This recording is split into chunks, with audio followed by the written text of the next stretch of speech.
Alright, hey guys, remember it's TCG back in the video. So with this video, I'm going to be talking about the new Gishki support. And let's just get started here. So the first card here is Grim Gishki. So it's a level 2 water fish monster. Fits perfectly with the archetype. And if you ritual summon exactly one water ritual monster with a card effect that requires use of monsters, this card can be used as the entire requirement. So that's really good to see. It's kind of like I don't remember the name of the Necros monster, but there's a Necros monster that is able to fulfill the role. And there's a lot of ritual decks that have one monster that can be used to fulfill an entire ritual summon. So having this in Gishki is going to be really good. I'm not completely familiar with Gishki, so I don't know if they already have access to this, but I'm sure this is nice to have regardless.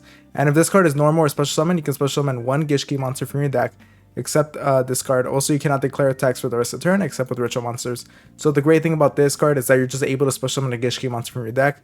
Who doesn't want to have that? That looks like pretty solid support. And of course, you're going to be locked into only declaring attack with ritual monsters, but you're going to typically want to set yourself up either way just to have big ritual monsters. But of course, if you try to synchro or exceed, it's just going to suck that you're not going to be able to attack with them. But let's go here onto the next monster, which looks like it's the next ritual monster for this deck. And it looks pretty cool. It looks like some fish like Leviathan thing. It's really cool. I really like the way that card looks. And you can ritual summon this card with any Gishki ritual spell. If this card is ritual summon, you can target one water monster in your graveyard to special summon it. So that's pretty cool. It's just a monster reborn on your side of the field for any water monster, and that's when it's ritual summon. So pretty solid way of just getting another monster out. Pretty good. It cannot be destroyed by battle with the monster special summon from the extra deck, so that's okay. Again, just being able to protect itself from battle destruction with the monster special summon from the extra deck. Pretty solid. It's not protected from card destruction, card effect destruction though. So just got to keep that in mind. But at least when you're battling into something, you don't have to worry about that.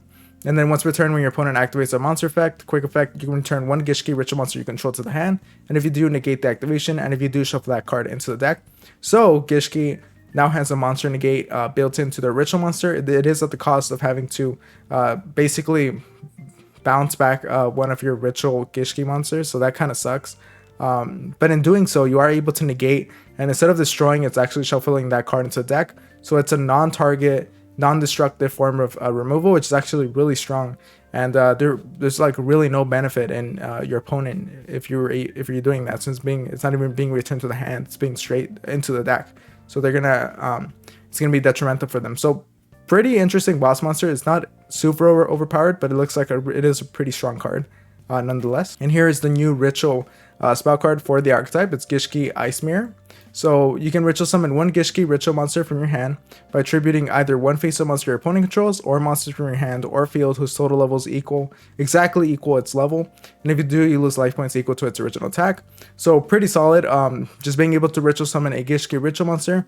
And you're actually able to tribute one of your opponent's monsters in order to do so. So that's a pretty fun interaction. Now the only thing with that is that you do lose life points equal to its original attack. So if you get a big one out like this one, then taking 3,000 is a pretty hefty cost. But it is pretty nice just being able to sacrifice one of your opponent's monsters in doing so. So pretty cool card. I think it's pretty interesting, and I think depending on like what the other ritual monsters look like, this card can be really strong. But yeah, it's pretty great.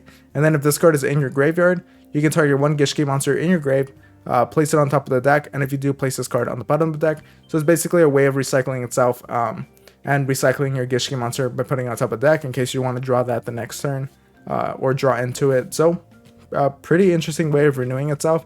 I don't think it's strong as strong as the Necros ritual spells that are actually able to give you more value, but I think it's still a strong card nonetheless. And then here we have Aqua Focalization. So you can only use the second effect of this card's name once per turn. Add one Gishki monster from your deck to your hand.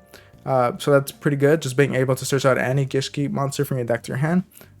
Great generic search for the great search for the deck. And yeah. And then during the end phase, if you control a water ritual monster, you can banish this card from your grave, set one Aqua spell trap from your deck or grave, except this card. So that's pretty good. Just being able to set on any Aqua spell trap, pretty solid. So not only does it search out any Gishki monster, but it's also able to search out an Aqua spell trap in doing so with the same card. Of course, it's going to be during the end phase, so you're not going to be able to utilize it until the next turn, either during your opponent's turn if it's a trap or a quickly spell, or during your turn if it's just a normal spell. But yeah, this looks like pretty interesting support. Doesn't look like it's super overpowered. It does look like it's strong though. and I think Gishki players are going to like it. But if you are a Gishki player, make sure to let me know if you do like these cards and if this is actually good support for the archetype. And if you guys enjoyed the video and want to support the channel directly, make sure to check the Patreon description down below, or support me through TCG Player using the link in the description down below as well. And if you can't do any of that, then make sure to like, comment, and subscribe, and I'll see you guys next time. Thank you for watching.